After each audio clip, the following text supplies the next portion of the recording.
CP में मोती सी, मंदिर में ज्योति सी, चंदन की खुशबू बसी है सांसों में। वो रहने वाली महलों की,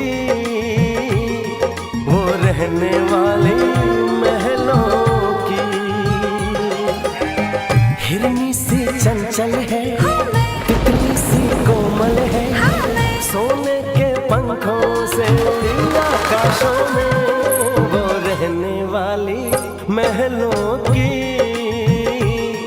वो रहने वाली महलों की।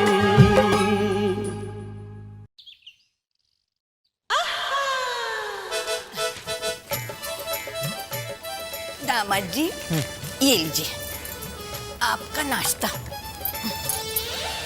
माँ जरा ये सुनो। यशवर्धन मित्तल की बेटी कोमल के मामले में कोर्ट का फैसला 3 दिनों के बाद। उस पर बदचलनी का आरोप।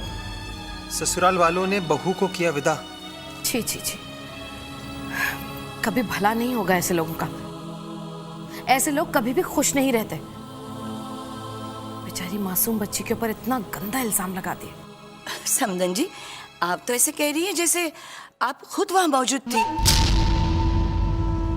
वैसे सच क्या है किसे पता। वैसे बता रहे हैं, ऐसे कोई अपनी बहू को घर से नहीं निकालता। आप तो जानती हैं ना, वो बिना आग के धुआं नहीं निकलता है। मैं अच्छी तरह से जानती हूँ। यश जी ने अपनी सभी बेटियों को बहुत अच्छे संस्कार दिए हैं। लो, मैं आपकी बहू के लिए थोड़ी ही कह रही हूँ। वैसे 5 उंगलियां एक जैसी तो नहीं होती ना समधन जी। वैसे बता रहे हैं, कोमल के ससुराल वाले भी बड़े लोग हैं। क्यों बेकार में ये कोर्ट कचहरी के चक्कर में पड़ना चाहेंगे?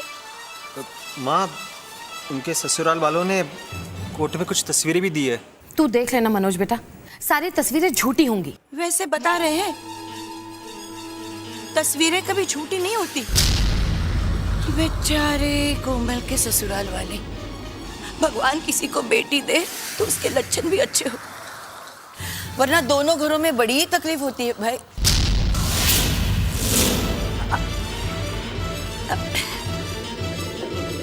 दामाद जी, वो आरती बेटी को आज वो चेकअप के लिए डॉक्टर के पास ले जाना था ना? देखिए, आप एक औरत हैं, एक बेटी की माँ है, और एक माँ होने के नाते आपको ये शोभा नहीं देता कि आप किसी और की बेटी पर उंगली उठाएं। वो बेटा, इसमें वो सब झूठ है।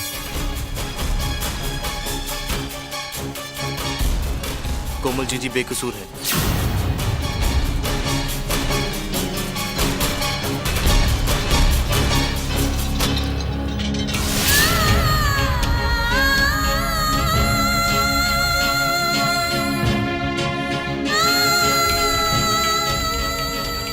भाई जी, हमें अपनी कोमल पर पूरा भरोसा है। हमारी कोमल बिल्कुल निर्दोष है। जानता हूँ माही, हमारी कोमल निर्दोष है, तभी तो दिल टूट रहा है। मेरी निर्दोष बच्ची पर ऐसे झूठे इल्जाम लगाए जा रहे हैं। भाई जी, आप हिम्मत मत हारिए। कहाँ से लाऊं हिम्मत माही? जिस बाप को अपनी बेटी के बारे में ऐसे झूठे शब्द सुनने पड़े, वो बाप हिम्मत कहाँ से लाए? मैं कोमल के साथ अन्याय होते हुए नहीं देख सकता भाई, नहीं देख सकता। पता नहीं अदालत में अभी और क्या क्या सुनना बाकी है। योर ऑनर, मैंने आपके सामने सारे गवाह और सारे सबूत पेश किए। अब मैं अदालत से दरख्वास्त करता हूं कि वो इस केस का फैसला सुनाए। अदालत सारे बयानों और सबूत के आधार पर इस फैसले पर पहुंची है। धीरज जिंदल की पत्नी कोमल जिंदल पत्नी के धर्म निभाने में पूरी तरह से नाकामयाब रही है।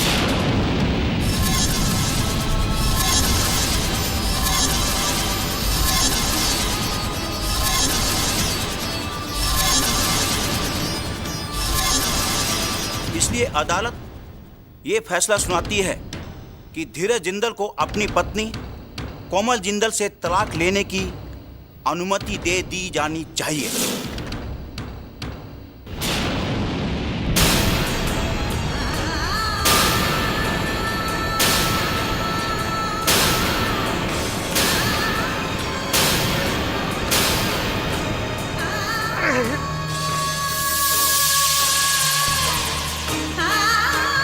पापा, भाई जी,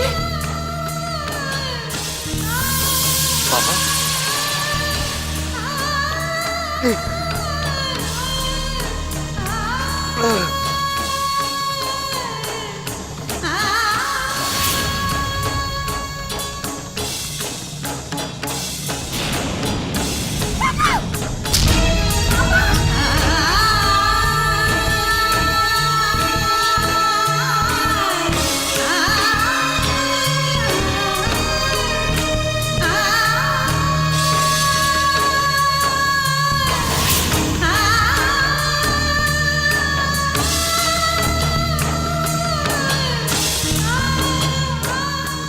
नहीं, मेरी वजह से पापा को कोई तकलीफ हो, मैं ऐसा नहीं होने दूंगी। पापा को कुछ नहीं होना चाहिए।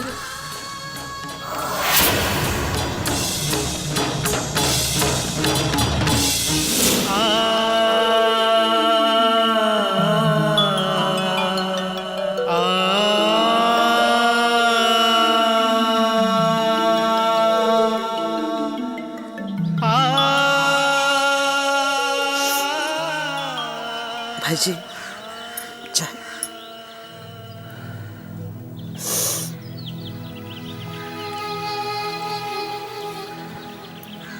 बहुत डर लग रहा है भाई, पता नहीं क्या होगा।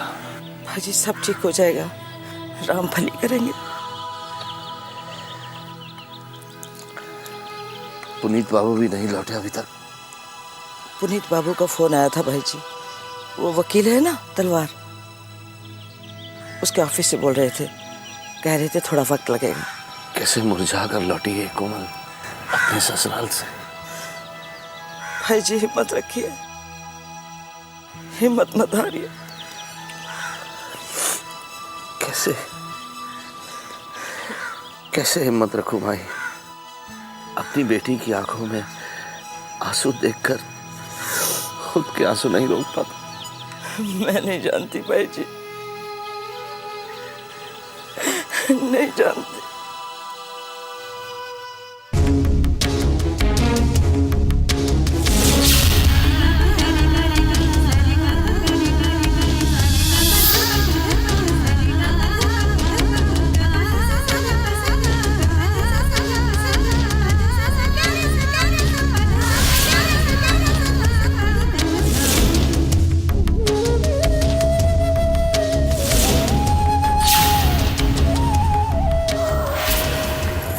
ना पापा,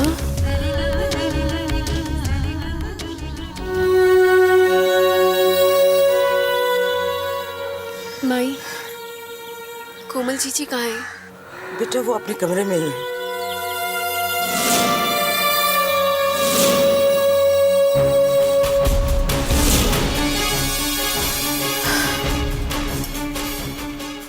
पापा घबराइए मत, सब ठीक हो जाएगा।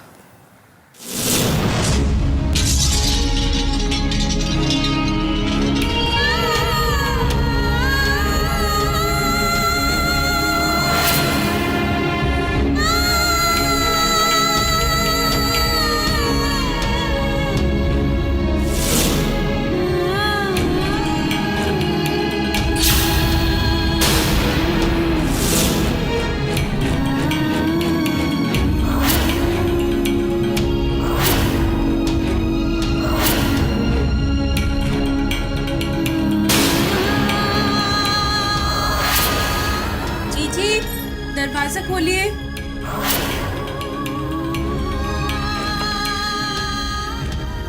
जीजी, आवाज तो दीजिए। जीजी, जीजी, दरवाजा क्यों बंद किया हुआ आपने? जीजी, दरवाजा खोलिए। जीजी, जीजी, जीजी माई पापा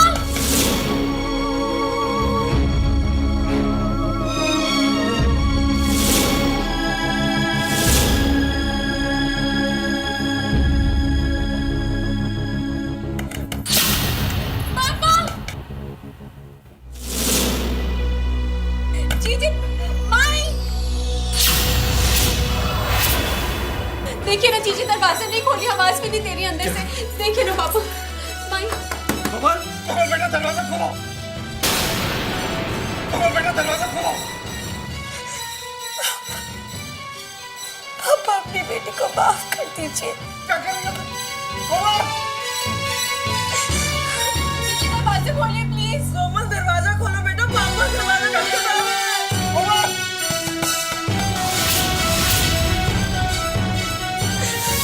अरे बिटिया बाहर आओ खोलो दरवाजा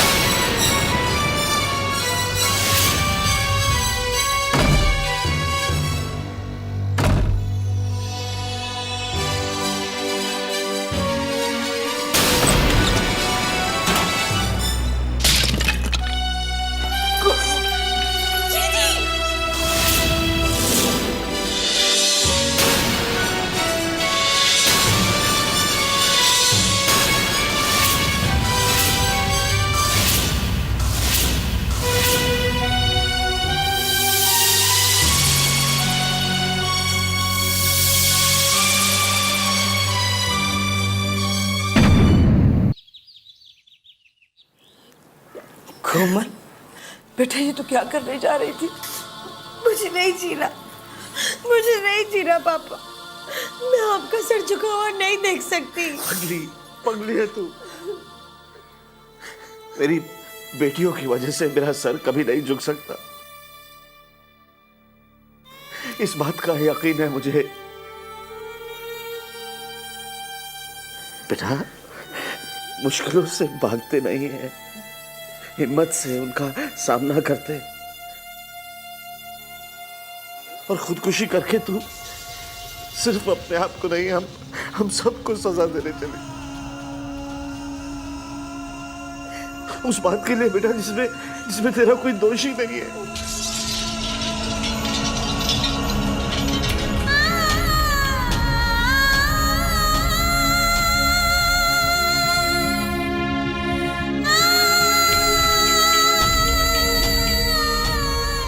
जी आप ये करके उस झूठे इल्जाम को सच करना चाहती थी जो उन्होंने आप पर लगाया है। आपकी सच और झूठ की लड़ाई में आप अकेली नहीं हैं, हम सब आपके साथ हैं।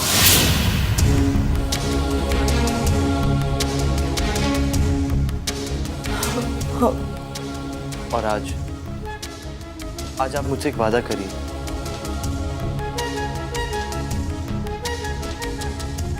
कि आप कभी भी अपने आप को अकेले नहीं समझेंगे।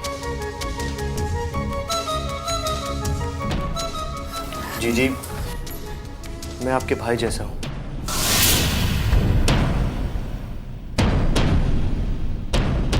क्या आप मुझे वादा नहीं देंगी? प्लीज जी।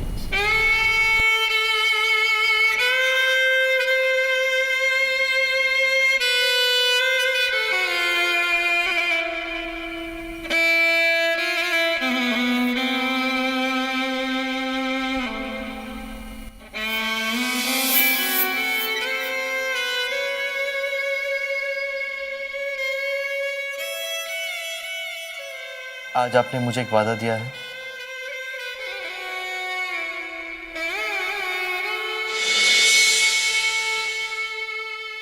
तो आज आपका भाई भी आपसे एक वादा करता है कि आप पर लगे हर इल्जाम, हर मुश्किल को हर हाल में मिटाकर रहूंगा।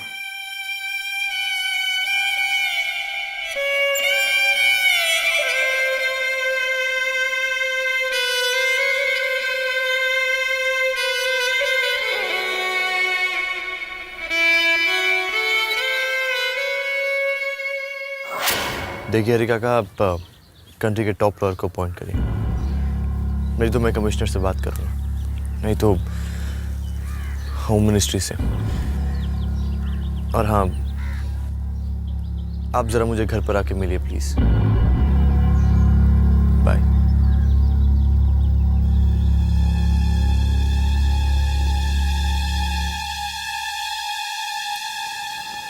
आज राज ने कोमल की जान बचा ली, वरना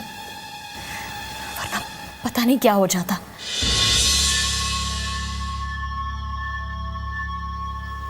मेरे मन से तो राज के लिए सिर्फ दुआएं निकल रही हैं। कोमल, तुमने ये सोचा कि अगर तुम्हें कुछ हो जाता तो क्या पापा जी पाते? तुम्हारी बहनें जी पाती?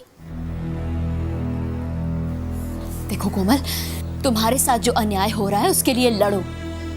इस तरह हथियार डालने से काम नहीं चलेगा।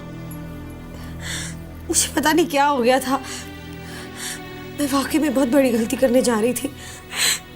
राज ने भी मुझे यही समझाया है और मुझे उसकी बातों पर पूरा भरोसा है। राज की याददाश्त ने उसके साथ धोखा जरूर कर दिया है, लेकिन वो रिश्तों को बखूबी निभा रहा है। रिश्तों की गरिमा को नहीं भूला है वो।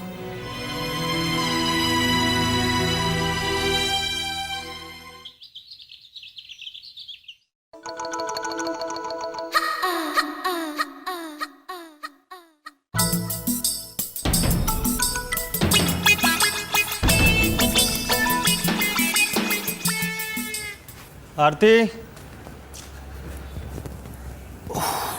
आरती पानी लाना। मनोज बाबू आज इतनी जल्दी ऑफिस से कहाँ से? तू क्यों उठ रही? तू सो जा चुपचाप। पानी? अरे मैं हूं ना, मैं दूंगी पानी। सो जा चुपचाप, सो। सुन। आरती, अरे मम्मी जी आप, आरती कहाँ है? आई बेचारी बिस्तर पे पड़ी है। वैसे बता रहे हैं दामाद जी, हमारी भी तबीयत ठीक नहीं रहती। हाय राम, ये जोड़ों का दर्द मेरी जान लेके ही रहेगा। आप आराम किया कीजिए ना। माँ कहाँ पर है? माँ, अब क्या बताऊं? बताऊंगी तो लगेगा बता रही हूँ। आपकी माँ की शिकायत कर रही हूँ। वैसे बता रहे हैं आरती की तबीयत ठीक नहीं है और आपकी माता जी गई है अपने समधी के यहाँ। उन्हें दिलासा देने, उनकी हिम्मत बढ़ाने। पूरे घर का काम मेरी नन्ही सी बच्ची पे छोड़ बस जल्दी। किसी ने ठीक ही कहा है, सास कभी माँ नहीं बन सकती दामाद जी। एक मिनट भैया, माँ ने मुझसे कहा था कि मैं। अरे बेटा देख, शादी के बाद लड़कियों को अपना घर संभालना चाहिए, अपने भाई के घर के मामलों में दखल नहीं देनी चाहिए बेटी।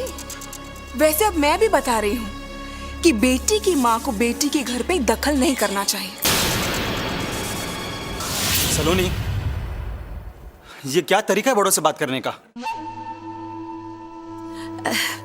रहने दीजिए दामाद जी, बच्ची है ये, इसे आदत है बड़ों से इस तरह बदतमीजी से बात करने की।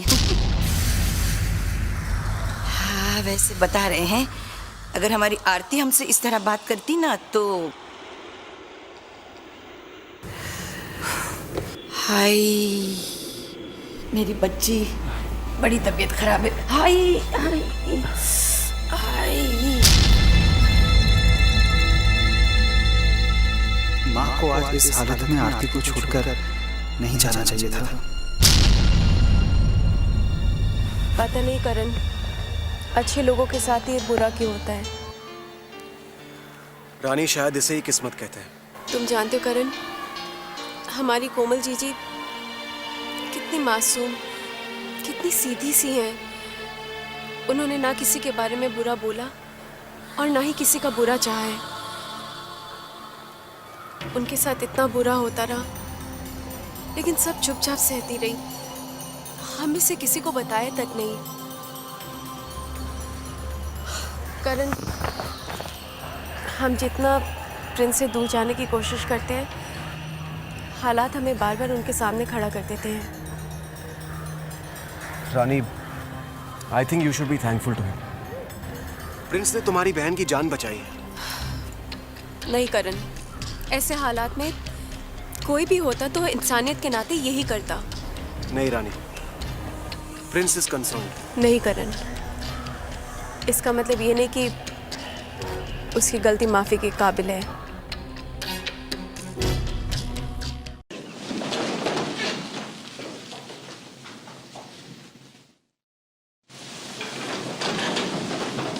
कार्यवाही शुरू की जाए।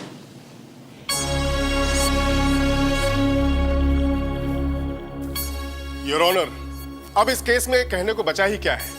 सारे बयानों और सबूतों के मद्देनजर ये बात साबित हो चुकी है कि धीरज जिंदल की पत्नी कोमल जिंदल और धीरज जिंदल के मित्र राकेश अरोरा के बीच नाजायज संबंध थे।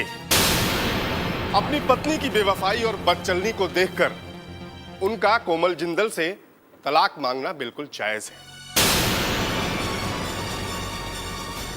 That's all, Your Honor. आपको कुछ कहना है? यस योर ऑनर, मेरे काबिल दोस्त अपनी सफाई खत्म कर चुके हैं और अदालत से फैसला सुनाने के लिए कह रहे हैं, लेकिन मैं अदालत से कुछ वक्त चाहता हूं।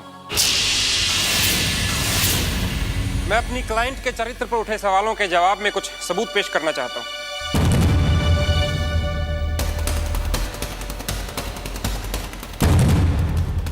वो सबूत आप पेश कर सकते हैं। योर ऑनर, वो सबूत अभी मुझ तक पहुंचे नहीं हैं, लेकिन किसी भी वक्त पहुंचते ही होंगे।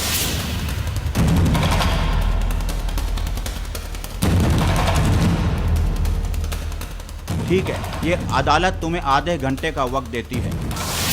योर ऑनर, ये अदालत का वक्त बर्बाद करने की एक कोशिश है। नो, अदालत में इंसाफ किया जाता है। यहाँ पर दोनों पक्षों को अपनी बात रखने का पूरा मौका दिया जाता है। कोई भी फैसला सुनाने से पहले हर बात, हर सबूत को अदालत जरूर परखना चाहेगी।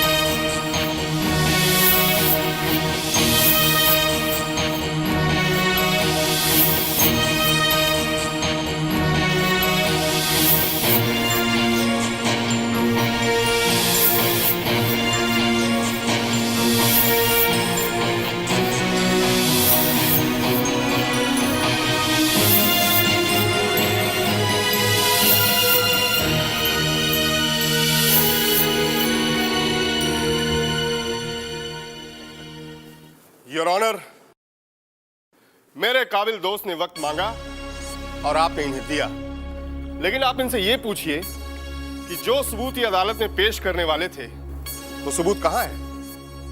मैं ये दावे के साथ कह सकता हूं कि इनके पास कोई सबूत नहीं है और इनका इरादा अदालत का सिर्फ वक्त बर्बाद करना है और कुछ नहीं। I once again request the honourable court कि वो अपना जजमेंट सुनाए। दोनों पक्षों की दलीलों को सुनने के बाद और सारे गवाहों के बयान और सबूतों को ध्यान से परखने के बाद ये अदालत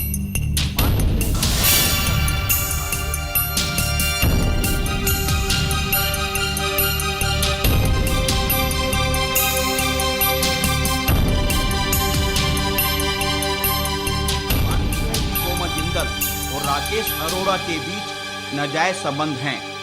ये सारी चीजों को मद्देनजर रखकर अदालत का ये फैसला है कि एक्सक्यूज मी योर ऑनर,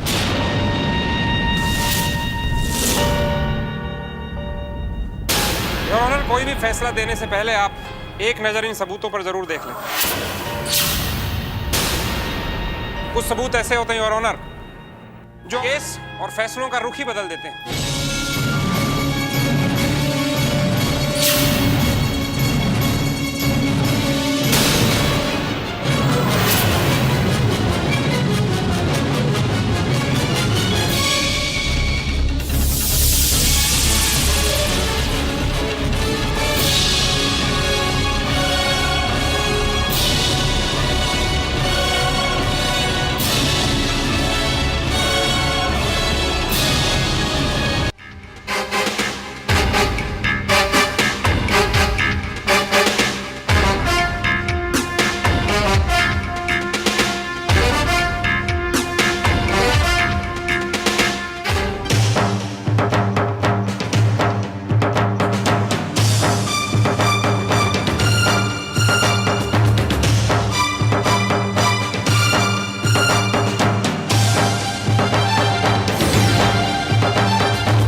साबित करने के लिए कि मेरी क्लाइंट कोमल जिंदल के चरित्र पर लगाया गया बदचलनी का आरोप एकदम झूठा है, मैं एक गवाह को पेश करने की इजाजत। योर ऑनर, ये दमयंती है, उस राकेश अरोड़ा की पत्नी, जो ये कहते हैं कि वो अब अपनी पत्नी के साथ ही रहते हैं। नहीं, ये झूठ है। राकेश मेरे पति हैं, लेकिन पिछले 7 महीने से मैं उनके साथ नहीं रह रही हूँ।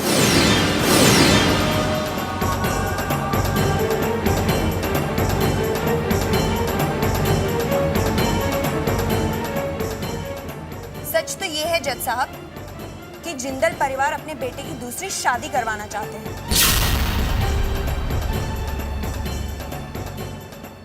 पोते की चाह और बड़े दहेज की लालच ने उनकी आंखों पर पट्टी बांध दी है, और जिस लड़की से उनके बेटे की बात चल रही है वो मेरे पति के रिश्ते में है। इसीलिए सब मिलकर कोमल के खिलाफ साजिश तैयार कर रहे हैं ताकि उसके चरित्र पर दाग लगे और वो तलाक के लिए राजी हो जाए।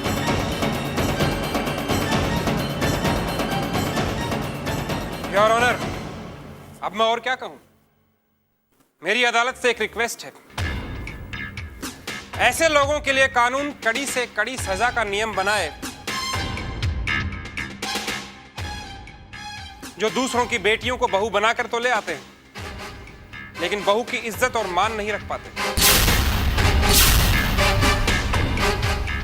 एक फैसले पर अदालत पहले पहुंची थी और एक फैसला अदालत आज सुनाएगी।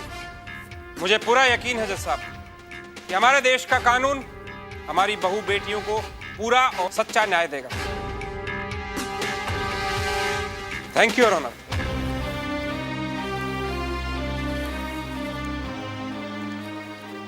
अदालत इस बात की कड़े शब्दों में निंदा करती है कि धीरज जिंदल ने अपनी पत्नी को मानसिक तकलीफ जो दी वो सभ्य समाज में और सभ्य परिवार में पारिवारिक नहीं है, और उन्होंने संस्कारी और शरीफ लड़की के चरित्र पर जो कीचड़ उछालने की घटिया हरकत की है वो माफ करने योग्य नहीं है।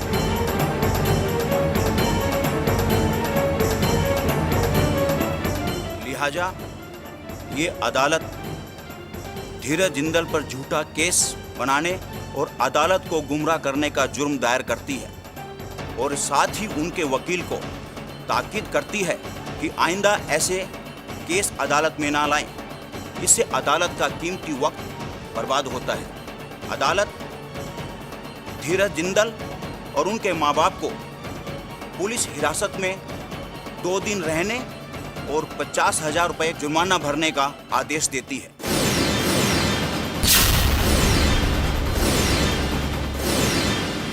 और साथ ही जिंदल परिवार को ये ताकीद देती है कि वो सार्वजनिक रूप से कोमल जिंदल से माफी मांगे।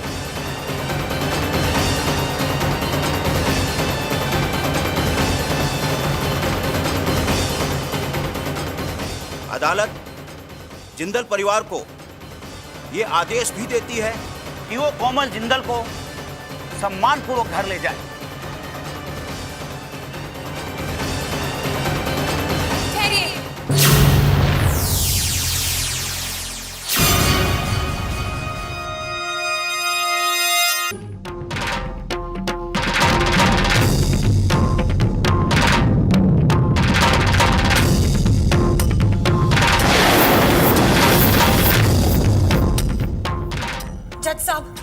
मैं आपसे कुछ कहना चाहती हूँ। मुझे इंसाफ चाहिए जज साहब, मुझे मुक्ति चाहिए इस आदमी से। कल तक पासा इस आदमी के पल्ले था, लेकिन आज सबको पता चल गया है कि इसकी असलियत क्या है। कल तक ये मुझसे तलाक चाहता था, लेकिन आज मैं इसे तलाक देती हूँ।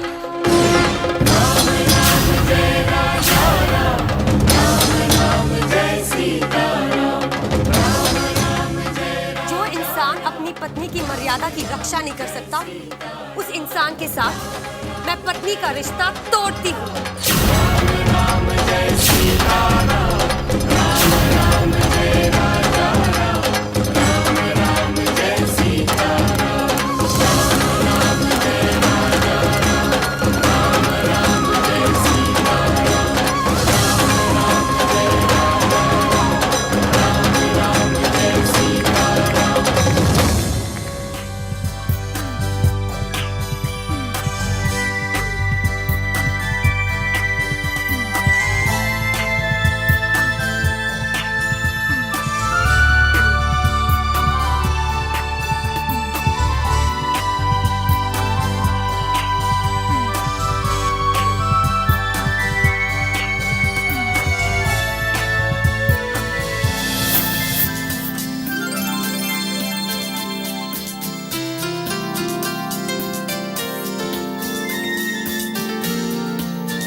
माँ, आपको पता है ये आरती भाभी की माँ ना इस घर का माहौल बिगाड़ कर रहेगी। कल वो मनोज भैया से ऐसे जता रही थी जैसे कि वो बहुत ज्यादा बीमार हो,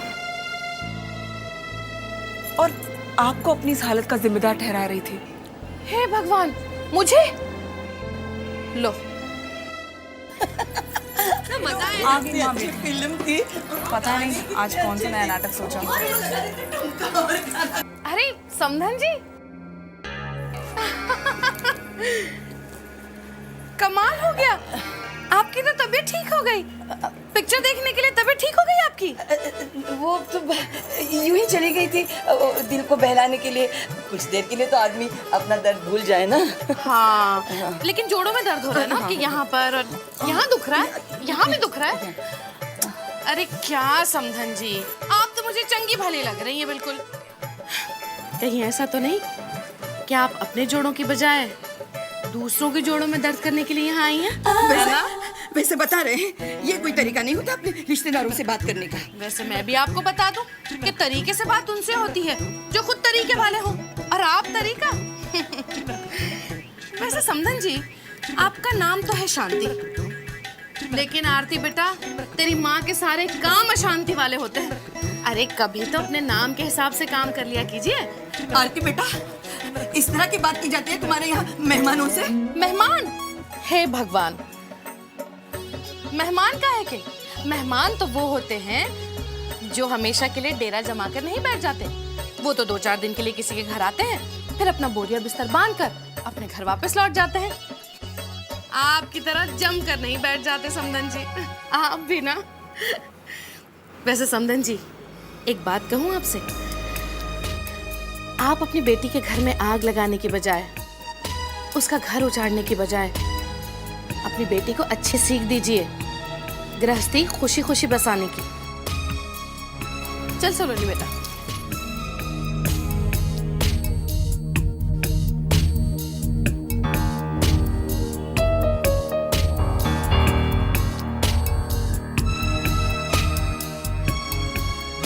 मैं तो कहती हूँ कोमल का पीछा छूटा ऐसे लोगों से, है ना रानी? राज, कैसी है रानी?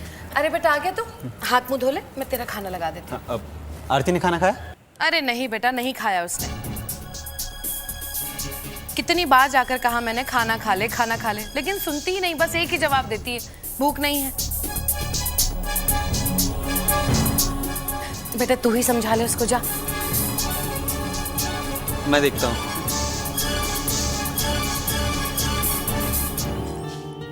आरती, खाना क्यों नहीं खाया तुमने? हाँ, देखो इस हालत में टाइम पर खाना खा लेना चाहिए ना। क्या बात है, लगता है तुम्हारा मूड ठीक नहीं है। नहीं है।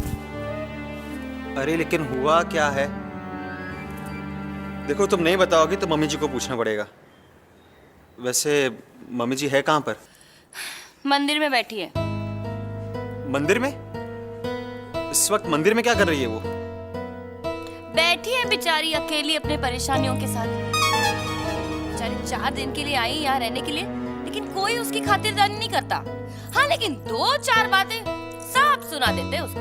आरती, आरती, इतनी लंबी महाभारत सुना दी तुमने, लेकिन मेरी समझ में कुछ नहीं आया है। तो जाओ मेरी माँ से पूछ लो, नीचे मंदिर में बैठी है। और वैसे बता रहे हैं, आजकल वैसे भी मेरी बातें तुम्हारी समझ में आती कहाँ है। जैसी माँ वैसी बेटी है, समझ में नहीं आता दोनों को।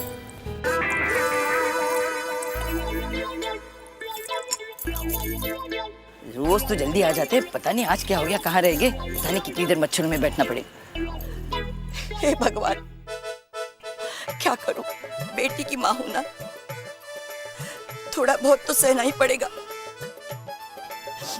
माना कि बेटियां पराई होती हैं, लेकिन भगवान अगर उसे ससुराल में भी पराया ही समझा जाए तो मेरा क्या, किसी का भी दिल जल उठेगा।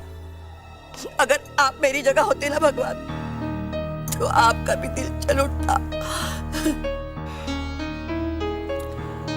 मम्मी जी, मम्मी जी क्या हुआ? हाँ, आप रात को यहाँ मंदिर में क्यों बैठी है? कुछ नहीं बेटा, भगवान के सामने अपनी विपदा रो रही हूँ, और क्या, और तो कोई नहीं सुनता। शायद ये पत्थर के भगवान ही सुन ले। देखिए, किसी ने कुछ कह दिया क्या आपसे? बात क्या है? होना क्या है दामाद जी, होना क्या है? बस वही रोज की झिक-झिक, पक-पक, और क्या। वैसे बता रहे हैं, मेरी बेटी की कोई पूछ नहीं है उसके ससुराल में। अरे इस हालत में भी कोई उसका ख्याल नहीं रखता दामाद जी, कोई उसका ख्याल नहीं रखता। वैसे बता रहे, आपकी माता जी ने मुझे घर से निकल जाने के लिए कहा। अब इतनी बेइज्जती सह के घर में कौन रहेगा दामाद जी? मैं तो नहीं रहूंगी, मैं तो नहीं रहूंगी। मेरा टिकट कल का कटवा दीजिए, मैं कल यहाँ से चली जाऊंगी। अब मैं यहाँ नहीं रह सकती, नहीं रह सकती। मम्मी जी, मैं नहीं आऊंगी। आप चलिए मेरे साथ। मुझे नहीं बेटा। मैं कह रहा हूँ आप चलिए मेरे साथ। अरे देखिए बेटा, आरती को कितना बुरा लगेगा। देखिए मैं माँ से बात करूंगा, ठीक है? ना ना बेटा ना, मेरी वजह से तुम समधन जी से, मतलब अपनी माँ से झगड़ा नहीं मोल लेना बेटा। मैं तो मेहमान हूँ, चली जाऊंगी, लेकिन तुम लोगों को तो इकट्ठे रहना है ना बेटा। मम्मी जी आप चलिए मेरे साथ, देखिए बाकी की बातें घर पर होगी ना। मम्मी जी आप चलिए, आपको मेरी कसम, आइए मेरे साथ, चलिए आइए आइए, चलिए मेरे साथ।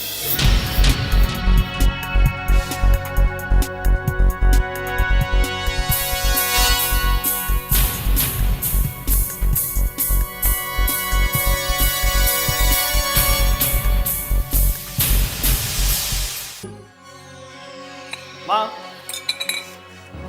क्या आपने इन्हें घर से निकल जाने के लिए कहा था?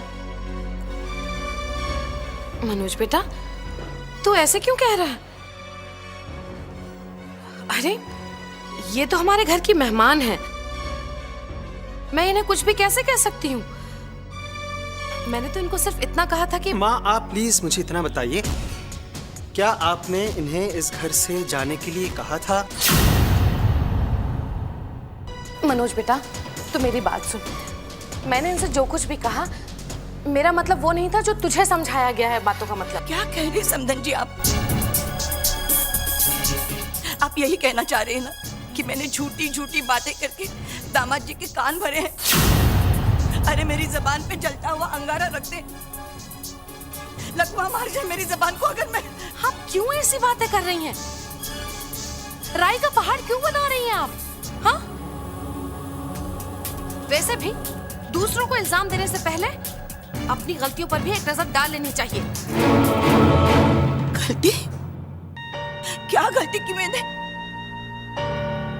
हाँ, मैंने गलती की है। अगर अपनी बेटी का सुख, उसका आराम, उसकी खुशी चाहना गलती है, तो बेटा मैंने गलती की है। वैसे बता रहे समधन जी, मैं सिर्फ अपनी बच्ची से मिलने इतनी दूर आई हूँ। अगर सास अगर लाड लड़ाने वाली होती तो बात ही कोई और थी। जब उसका बच्चा आएगा तो नाम तो आपके वंश का ही आगे जाएगा ना। वैसे बता रहे हैं समधन जी, रात के 9 बजने को आए हैं। बाकी के लोग आए, खाना खाए और चले भी गए, लेकिन मेरी बच्ची के पेट में एक निवाला नहीं गया। अरे ये क्या कह रही हैं आप? तो इनसे ये भी तो पूछ कि 10 मरतबा गई थी मैं आरती के पास। मनोज बेटा, मैं जितनी बार भी उसके पास गई, मैंने पूछा बेटा खाना खा ले, लेकिन उसने मुझे यही जवाब दिया, भूख नहीं है खाना नहीं खाऊंगी, भूख नहीं है खाना नहीं खाऊंगी। फिर मैं क्या करूं इसमें? हद हो गई। ये तो ऐसे कर रही है जैसे नानी बनने की खुशी सिर्फ इनको है, दादी बनने की खुशी माँ प्लीज, माँ प्लीज प्लीज आप बस कीजिए, प्लीज माँ प्लीज। देखिए मम्मी जी, जब तक आरती की डिलीवरी नहीं हो जाती आप कहीं नहीं जाएंगी। आप इसी घर में रहेंगी और आरती की देखभाल करेंगी। और माँ प्लीज आप भी सुन लीजिए, इस घर से जाने के लिए इन्हें कोई नहीं कहेगा। और प्लीज ऐसी शिकायत आइंदा मेरे सामने आए, ऐसा मौका मुझे मत दीजिएगा। मैं जरा फ्रेश हो जाता हूँ, साथ में खाना खाते हैं। मम्मी जी प्लीज प्लीज आप सब पूछ लीजिए।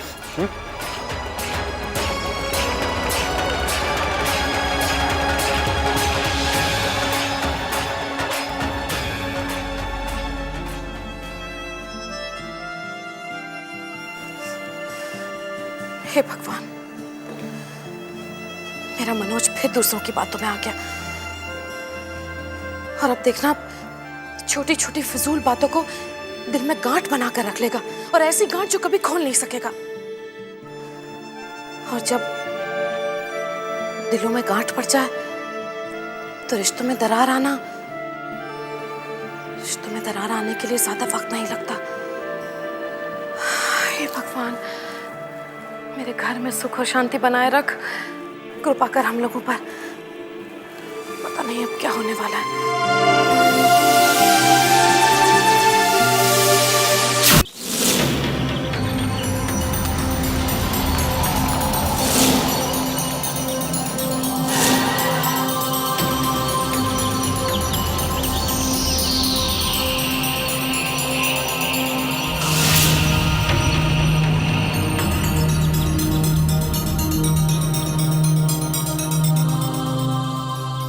Welcome ma'am. प्रिंस का है? सर तो नहीं है, लेकिन हरिकिशन जी।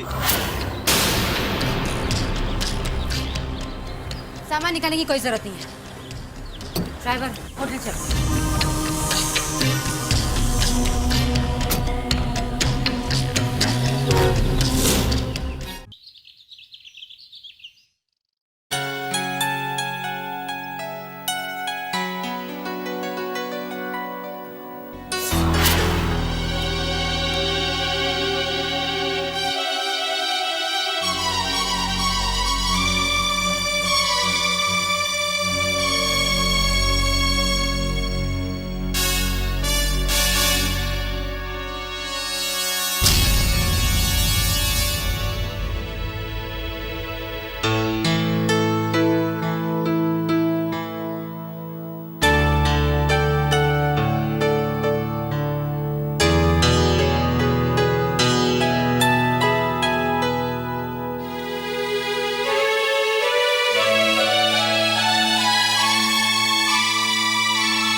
क्या हुआ?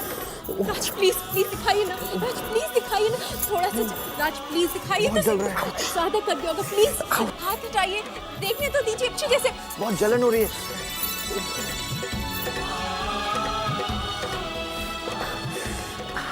हाथ हटाइए राज, बच्चे जैसे मत बिहेव कीजिए, हाथ हटाइए। अरे नहीं जलेगा। राज हाथ हटाइए, ज्यादा नहीं जलेगा, हाथ हटाइए। राज प्लीज हाथ हटा।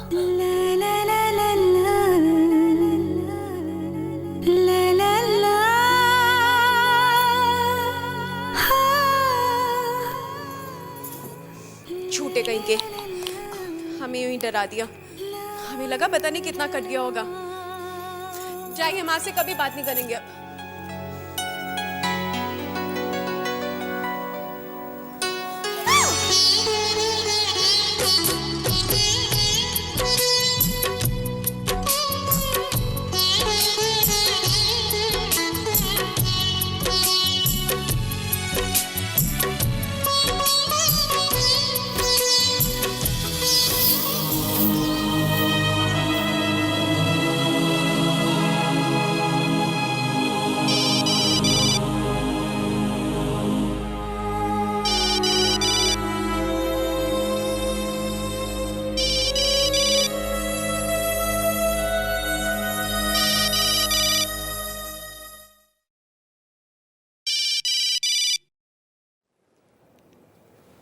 हेलो। Good morning Prince. मैंने आपको फ़ोन इसलिए किया था कि काम्या जी आ गई। वो होटल में अपने स्वीट में है, बहुत नाराज़ है। आप फिक्र मत करिए, मैं काम्या से आज मिल लूँगा। और प्रिंस, आपको ऑफिस आना बहुत ज़रूरी है, काफ़ी काम पेंडिंग है। ठीक है, मैं ऑफिस आता हूँ। Okay Prince, bye.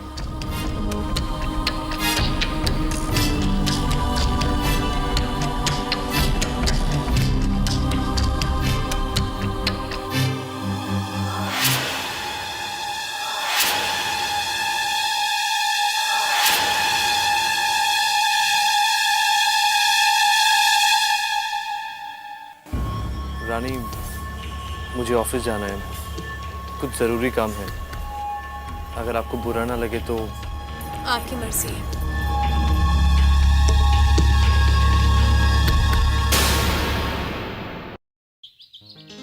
Nitin, Nitin, Nitin, कब से बुला रही हूँ? खाना ठंडा हो जाएगा ना?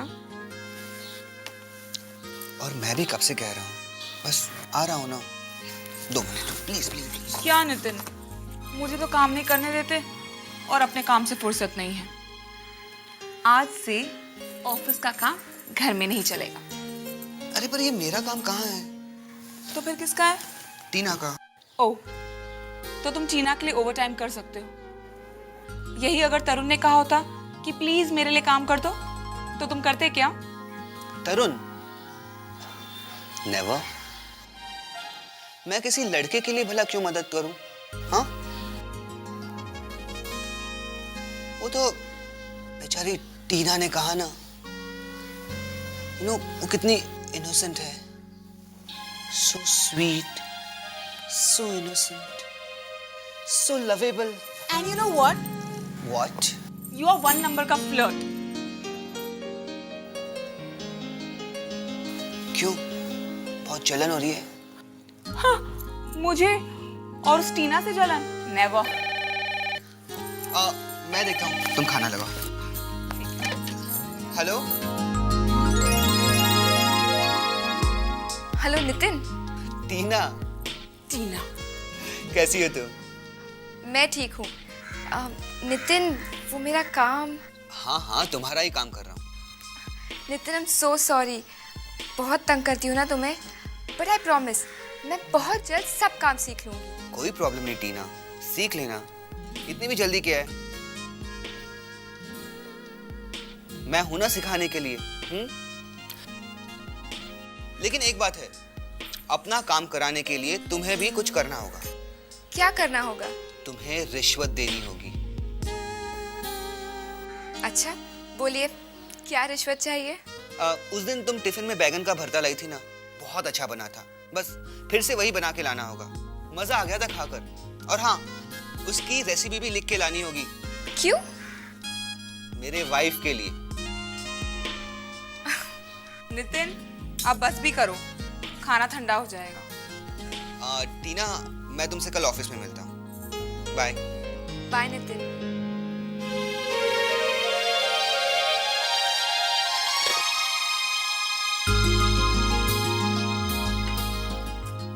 क्या हुआ? इतनी इम्पेशेंट क्यों हो रही?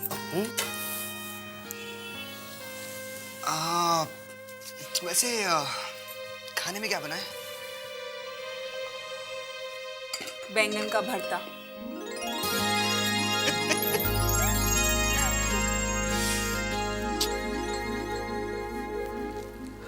माँ, ये लीजिए, पापा की दवाइयाँ लेकर आया हूँ। और ये प्रिस्क्रिप्शन है, उन्हें दवाइयाँ टाइम पर और ध्यान से देती रहना। उसकी चिंता मत कर तू, राज को सब कुछ पता है, कौन सी दवा कौन से वक्त पर देनी है वो संभाल लेता है।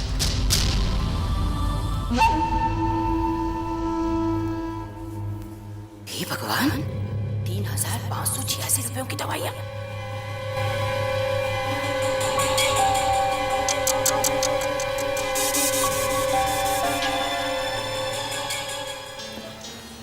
माँ, अरे बेटा आ गया?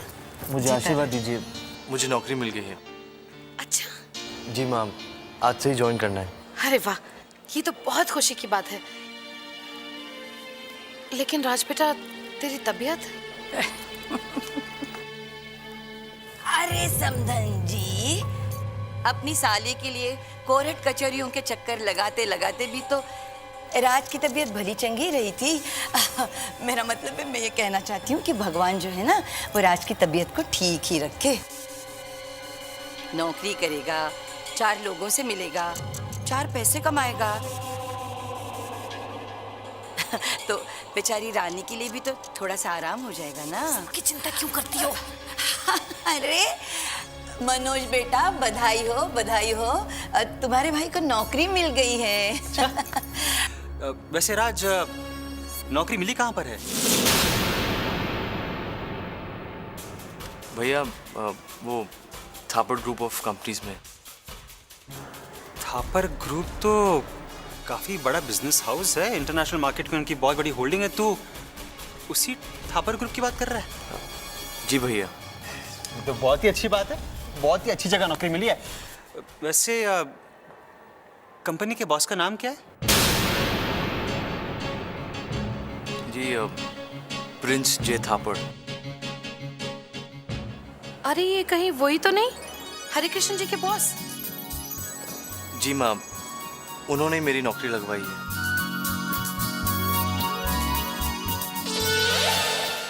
ये एक और वाला, this is a super hit. मेरा पेट दुख रहा है, प्लीज। ये सुनो ना, एक बार संता सिंह और पता नहीं कोई आया है, रुको। गलत टाइम पे आया। इतना अच्छा जोक था ना, इतना अच्छा जोक था।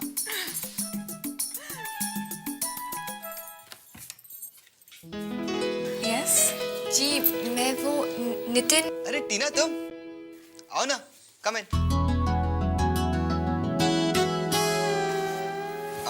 बैठो। टीना, ये मेरी वाइफ सलोनी, एंड सलोनी ये टीना। हाय। एक्चुअली मैं आपकी शादी में नहीं आ सकी बिकॉज तब तक मैंने कंपनी ज्वाइन नहीं की थी। इसीलिए मैं आप दोनों के लिए एक छोटा सा गिफ्ट लाई हूँ for a newly married couple. इसकी क्या जरूरत थी? आई मीन जरूरत है।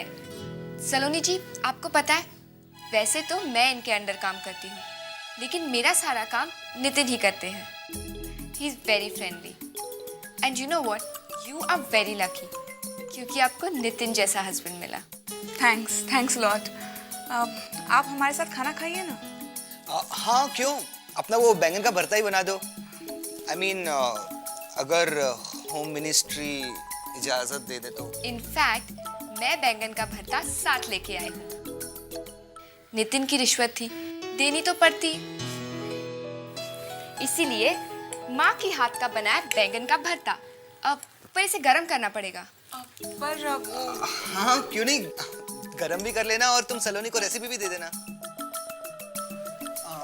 अपने ही घर में, अपने ही किचन में मुझे बैंगन का भरता बनाना सीखना पड़ेगा। वाह। तुमने कुछ कहा? नहीं, कुछ भी नहीं। चलिए फिर गरम करते हैं। हाँ, चलिए। क्या हुआ?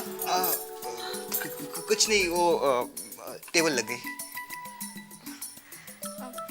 कहीं मैं गलत टाइम पे तो नहीं आ गई? नहीं, बिल्कुल भी नहीं। चलिए ना, बैंगन का भरता गरम करते हैं। चलिए।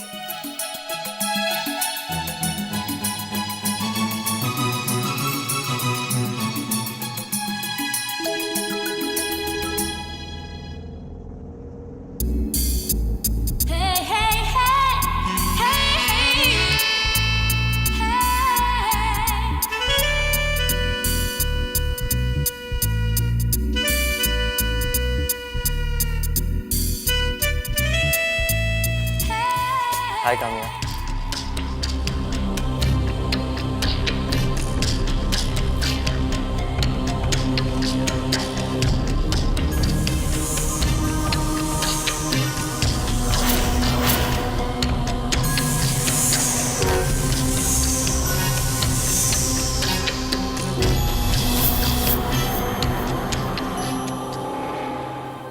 मैं जानता हूँ कि तुम्हारा गुस्सा जायज है, पर क्या तुम इसकी वजह नहीं जानना चाहोगी?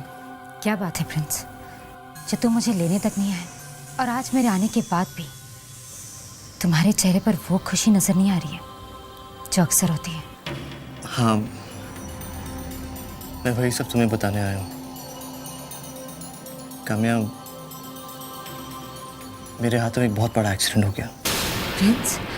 प्रिंस, तुम ठीक तो हो? या आई एम फाइन, लेकिन उसके बाद बहुत कुछ बदल गया काम्या।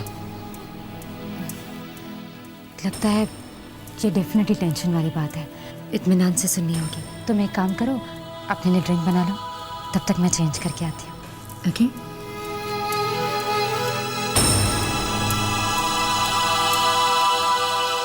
ओह गॉड, आई होप काम्या मेरी बात समझ पाए। सरप्राइजिंग। No drink? अच्छा बताओ क्या बदल गया है? ऐसी कौन सी इंपॉर्टेंट बात है? मैं नेशनल हाईवे से जा रहा था। I was self driving. अचानक मेरे सामने एक बाइक आई। मैंने उसे बचाने की पूरी कोशिश की, लेकिन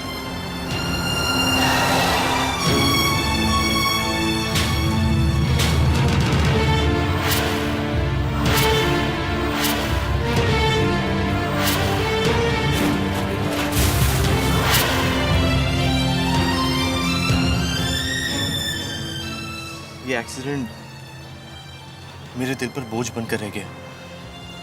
मैं उससे जुड़े उसके परिवार के हर सदस्य का दोषी हूँ। ऐसा लगता है कि सबकी जान लेने का दोष भी मेरे सर पर ही है। अब मैं उसके घर राज बन के रह रहा हूँ और उन सब के दुख कम करने की कोशिश कर रहा हूँ।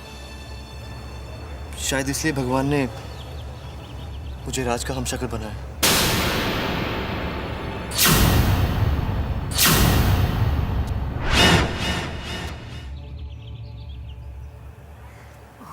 गॉड, और मैं न जाने क्या समझ रही थी। मुझे लगा पता नहीं क्या हो गया है।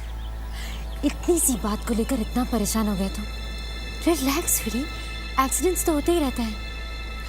अच्छा आप बताओ कि इरादा क्या है? मैं नहीं जानता और ना ही मैंने इसके बारे में कुछ सोचा है। मैं बस उसके परिवार की मदद करना चाहता हूँ, क्योंकि शायद यही मेरा प्रायश्चित हो सकता है। और उसके लिए मुझे थोड़ा वक्त और चाहिए। I hope you'll understand.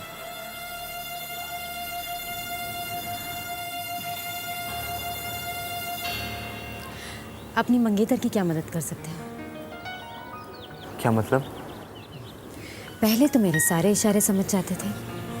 Lunch पर नहीं ले जाओगे? Of course sweetheart.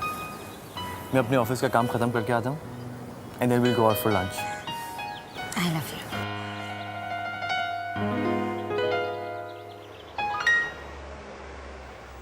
रानी, कल मैं मिस्टर तलवार से मिला था। वो कोमल का केस बहुत अच्छी तरह से हैंडल कर रहे हैं।